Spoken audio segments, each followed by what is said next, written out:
5, 4, 3, 2, 1, and we're live.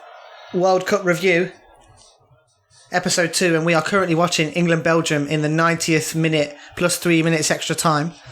And I have to say I've seen predominantly most of the game. Yep. Belgium got a bit of a wonder goal. It was a fantastic goal. Oh no. Oh dear. Oh no. Get out of the box, man. Okay, good. So referee's blown up as foul. I don't think England have been... Obviously, you've not seen the game. I don't think England have been particularly bad.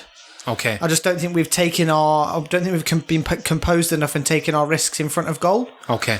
And also, we've got a weaker team out. I think there's been a lot of positives in the way we've kept the ball. But we could have played better. In terms of our production in the final third has been a bit poor. We've not been as deadly. I'm with you. And I think had a couple of the first team players been on, like Lingard and Kane, we probably would have been on more of an equal footing. But Belgium have been very good on the counter, and as you see them right now, they do pile on the pressure when they're in the man. Yeah, they do pile on the pressure. In for a second. Nah. With their goal, you didn't see it. By Adnan Januzaj, I don't think I'm pronouncing his right name correctly. Januzaj, I think it's pronounced. Yep. It was a really good goal by Belgium, I have to say. Really? Yeah. And I felt a little bit unlucky for England, because although Belgium have had more shots on goal, England, I think, have been better in possession. I think a fairer score would have probably been 0-0. 0-0. But that said, overall, at the end of the day, we've not taken our chances as well as we could have. There was a really good chance that Rashford had that he should have put away. Yeah. Yeah. Like, as in, Vardy played him an absolutely brilliant ball, and it was a side foot for Rashford, and he didn't execute it. I think a 1-1 would have been a fair result, or a 0-0. I'm with you. We've been slightly unlucky, but again, we've not been composed in front of goal. It has been a very good learning curve for the England team. I watched the Panama game. Amazing. I was impressed. Yeah, I know. Genuinely, I was impressed. And the one thing I must say, they kept going forward. Yeah, I think the criticism that's not a very England thing to do. Not really. Criticism of is in the past is we would have beat a team like Panama, but we would have beat them like 2-1. Exactly. And it wouldn't have looked convincing. Obviously, when you're ripping a team apart 6-1 and you're going in at half time at like 4 or 5-0, it's crazy. Yeah. In this game, although we've lost, we're still through. I think that's it. Yeah, game over. Okay. Extra time's finished. What I would say is that we didn't look in this game. Although disappointed, you're always disappointed to lose. We didn't look unconvincing. We still look, in my opinion, we still look good. Really, we still look like we deserve to be there with some of the top teams. But I think he'd made like 8 changes. Wow. So it's like got the second, the bench, basically the players from the bench, and I think. Had you had Harry Kane in the position that Marcus Rashford was in earlier, you'd have put that away. There was also a couple of chances to have a shot on the edge of the box that Loftus-Cheek didn't take, where he probably should have pulled the trigger a couple of times, and you would have expected maybe one of those to potentially test the keeper. Yeah. So if there'd been like Lingard had been on the pitch or something like this, I was impressed with his performance. Exactly, I think on Saturday. Yeah, amazing. So if he'd been on the pitch, I think it Sunday?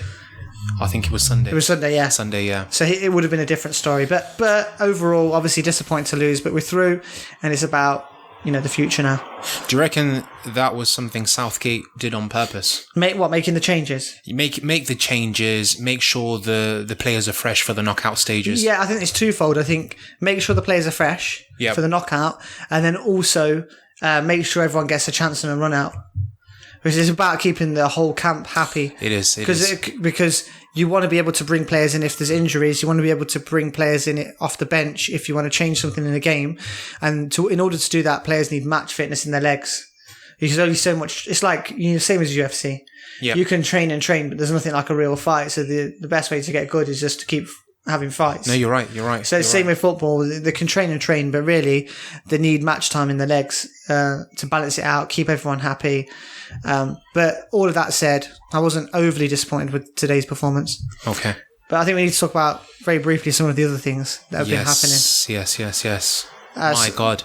So go on, if there's anything that's caught your eye over the past week, because I know there's... Germany are out, man. I know. Germany are out. I know. It's crazy, right? And Auf Wiedersehen.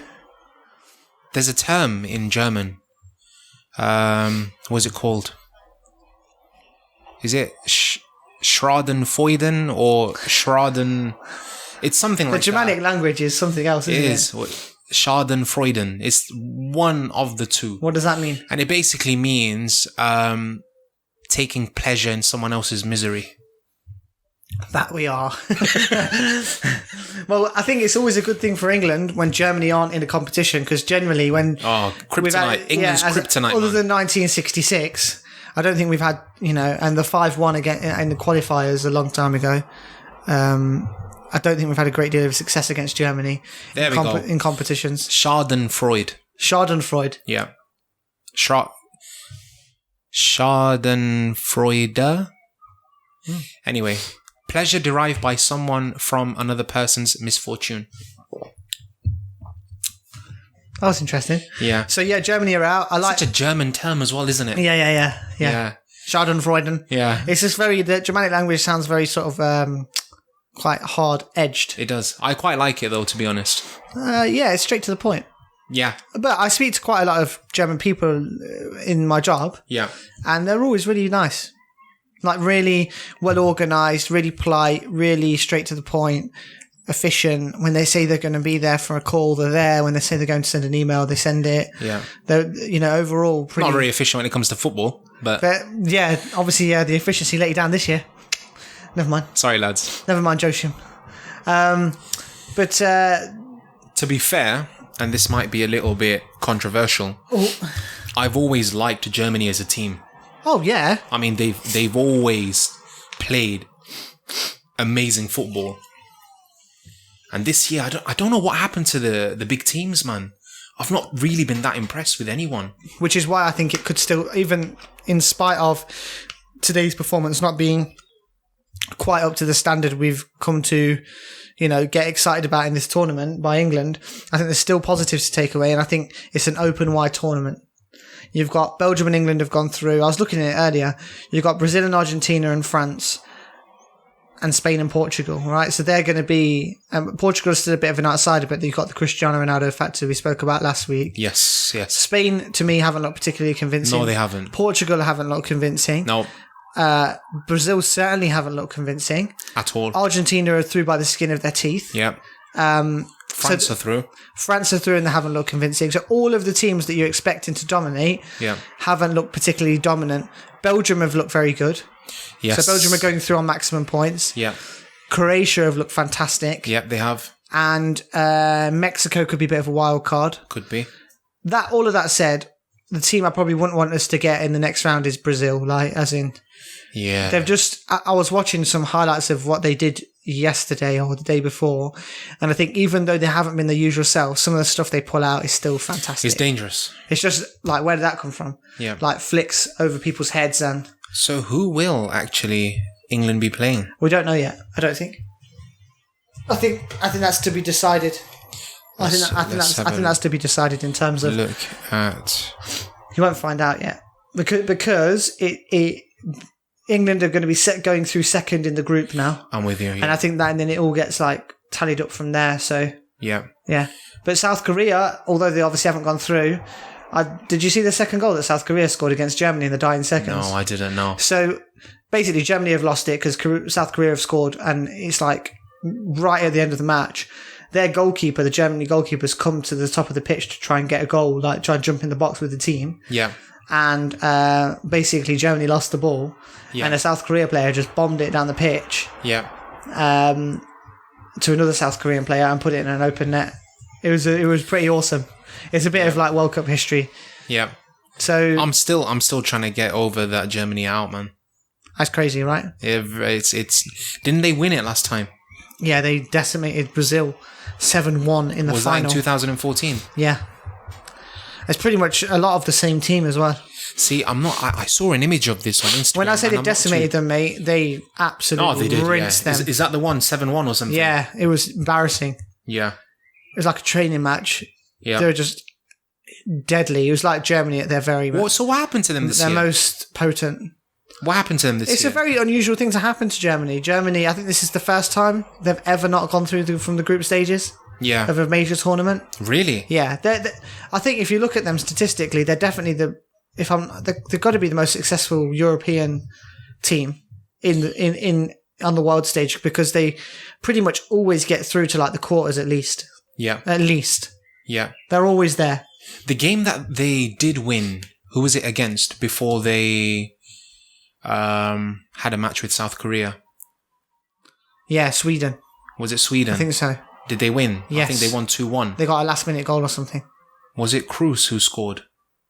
Oh yeah, the free kick. Man, that was Oh, beautiful goal. I know. World class. He plays for Yeah. Real Madrid as well, doesn't he? So Yeah. probably practices with Ronaldo on the training pitch. Yeah, but that was an amazing goal. Amazing. Yeah. Another World Cup moment. Yeah, definitely. Overall, it's been a really exciting World Cup. Hold on, was it Lingard's goal as well on Sunday? Forget about it. Amazing. Yeah. Now I'm supporting For England. me, man. even though this was a second string England team, there's some good positives to take. Yeah. When you get the first team back out, for me, our sort of key, obviously Kane is our key player. He is. After that, like in each position, Kane, Lingard, Yeah. and then Trippier Yeah. at right back, Yeah. right wing back for England. So Kane, Lingard, Trippier, and I think Maguire, Leicester lad, Leicester player. I think they've looked in particular to me really impressive. Yeah, no, they've stood out. And so, depending upon who we get in the next round, I would think we can go through. People might be a bit annoyed about this result because I felt England would win it. Really? I thought England would win tonight, yeah. And I just think that we fell short composing ourselves in front of goal and making the most of our chances. Yeah. But yeah, I think that's the latest review covered. I think So so. there could be loads of other stuff to cover, but we'll be here just doing one episode on World Cups. So Yeah. I think that's a wrap for now. That is. Football's coming home. Hopefully it is.